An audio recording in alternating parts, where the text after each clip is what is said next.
One day, my mom bought my sister 2 new dolls. They were named Velvet and Chrissy. Of course, Eleanor took off to play with her new dolls, but I noticed the box's text. It read, "Children have been asking us to make dolls with real growing hair for years now. The only problem is the current technology doesn't allow for that. So we've targeted the next best thing.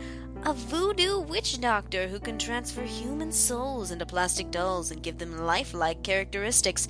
You can even modify the amount of humanity in the dolls by using a patent soul knob. Just be aware that these are technically human children and should not be subjected to normal doll treatment for ethical reasons. Beautiful Chrissy and Velvet, they're ideal." I figured someone had been messing with the text on the box, so I tossed the box in the garbage and sat down with a book. Eleanor invited me to play with her new dolls. I cautiously picked up Velvet. I had to admit, she was a nice doll.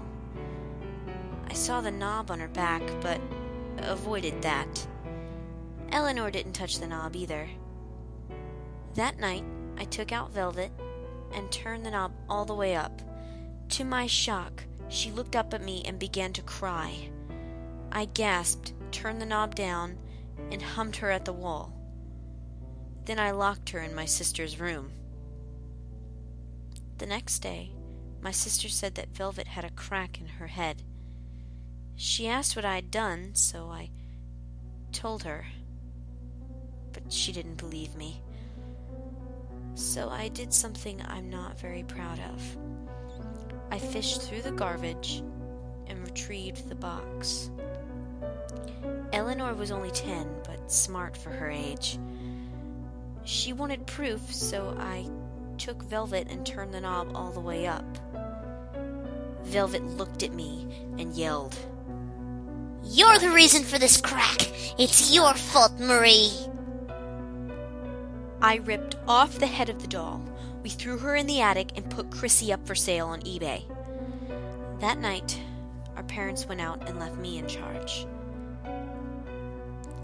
I was fast asleep when Eleanor came into my room. She said that Velvet was giving her nightmares. So, of course, I let her into my bed. We were almost asleep when we heard a demonic voice. "Hey, sweetheart." Eleanor started screaming, and I looked in the doorway. Velvet was holding a knife. I realized I'd forgot to turn the knob down. We began throwing various objects at her, but she dodged them all. I finally got up and took out my heavy electric guitar. I began whacking her hard with it.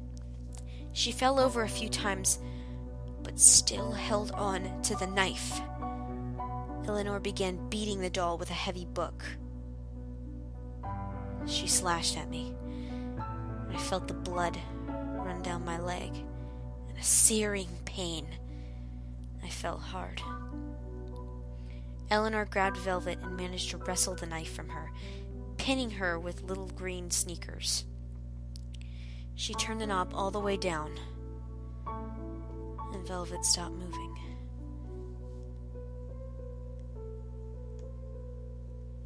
We brought her to the kitchen and disassembled her. Then we rode our bikes down to the lake and threw half of her in there. And we rode to the Pacific coast about 10 minutes from our house and threw the rest there. The next day, somebody bought Chrissy. We were more than happy to go to her house to deliver it personally without a warning. All I can say is that if you want to mess with these things, please think again.